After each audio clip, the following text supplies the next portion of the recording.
Bonjour à tous, dans cette vidéo nous allons voir les app settings dans Flutterflow. Donc les app settings, c'est tout ce qui va vous permettre de gérer les paramètres de votre application. Donc pour vous rendre les app settings, sur la navbar gauche de votre écran, vous cliquez sur la partie paramètres, sur la petite molette, vous arrivez sur les app settings et le premier onglet c'est les app details qui va vous permettre de gérer le nom du projet, le package name, le display name qui est une option. Vous allez pouvoir gérer la partie entry page et login page. Vous pouvez gérer, vous pouvez activer ou désactiver l'organisation par dossier.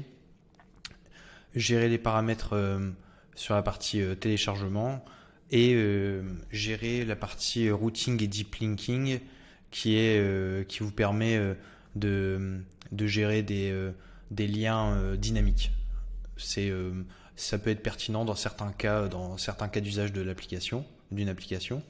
Sur la partie App Asset, vous allez pouvoir gérer l'icône par exemple l'icône qui se retrouve dans le menu de votre téléphone ou l'image qui se lance quand on ouvre l'application. L'onglet Navbar et Appbar, eh bien la Navbar, donc c'est une barre de navigation qui se positionne en bas de l'écran de votre application. Vous pouvez l'activer ou non, mais c'est dans cet onglet que ça se gère. La partie Appbar, c'est une barre qui se place en haut de votre écran et du coup vous pouvez venir gérer les paramètres globaux de la Appbar ici. Cet onglet vous permet de mettre en avant des scénarios, de présenter l'application à votre utilisateur quand il se connecte pour la première fois pour le guider. La partie collaboration vous permet d'inviter d'autres utilisateurs sur votre app. La partie Firebase vous permet de gérer la connexion avec votre projet Firebase, de gérer les règles avec Storage. La partie langage, du coup, vous permet de choisir, de gérer la partie multilangage de votre application. Flutterflow gère ça très facilement. Du coup, vous devez d'abord choisir une langue principale. Donc, par exemple, le français. Je vais sélectionner le français. Ensuite, je vais pouvoir sélectionner plusieurs autres langues et je pourrais gérer la traduction directement.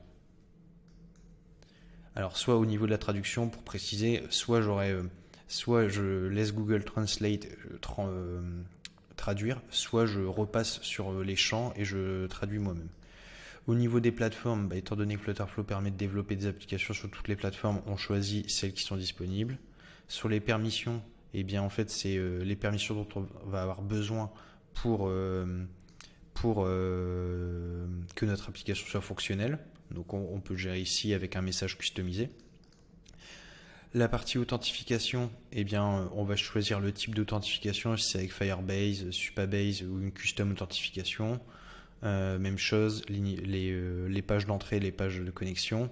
Ici on peut gérer la partie, en fait on peut gérer notamment les autres fournisseurs d'authentification type Facebook par exemple ou Google. Dans cette partie-là, on peut gérer la partie notification push, si on les gère ou si on les gère pas. La partie mobile deployment vous donne accès à la fonctionnalité one-click deployment. Donc c'est-à-dire que vous allez connecter ici, en fait, historiquement, si vous voulez déployer une application Flutter, il faut exporter votre code et en ligne de commande vous publiez sur votre compte Apple Developer. En fait la fonctionnalité One Click Deployment vous permet de brancher par exemple directement votre compte Apple Developer ici et en cliquant sur Deploy to App Store, vous déployez une version de votre application qui devra être vérifiée bien sûr avant d'être publiée sur le store, mais juste en un clic vous pouvez déjà faire un push. La partie web publishing vous permet de gérer toute la partie web de votre application. Si vous avez besoin d'un custom domaine, le titre de l'application, la description, le favicon, c'est le logo que vous pouvez voir ici en haut sur les onglets. Donc vous pouvez gérer toute la partie web ici. Et là maintenant on va passer sur les parties intégration. Donc sur Stripe qui est un module de paiement, en fait vous pouvez gérer directement Stripe par exemple ici. Vous allez accéder à tous les paramètres en fait des intégrations, notamment pour entrer les clés API, Braintree pareil, RevenueCat, Razorpay. Et sur les autres intégrations, on va avoir par exemple si on n'utilise pas Firebase, on peut gérer Supabase ici, SQLite, GitHub si vous voulez connecter GitHub. Algolia, Google Analytics, Google Maps, AdMob, Livestream, OneSignal et Gemini. Donc toutes les intégrations, je ne passe pas en revue en détail chaque intégration. En fait, on est vraiment sur les paramètres de chaque intégration. Mais c'est sur la partie App Settings que vous allez gérer tout ça.